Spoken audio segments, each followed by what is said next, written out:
Hey there, what's up? In this video, I'll be giving you a quick comparison between PostHog and Amplitude.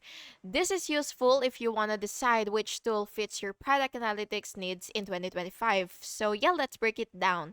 So the first thing is, of course, for Amplitude, it is cloud-based, it has advanced product analytics and strong cohort and retention tracking. So for PostHog, it is open source and it has self-hosted or cloud, and it gives full data control.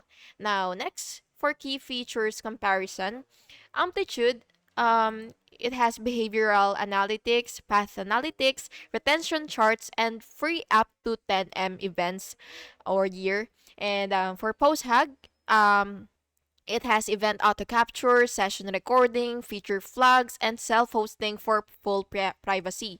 Now let's go over to the pricing. For PostHag, it has free self-hosted and cloud paid per MAU. For Amplitude, it is free for startups and has paid plan for per MAU.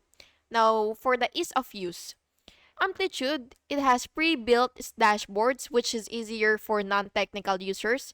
For PostHag, it has slightly technical setup but full control once installed.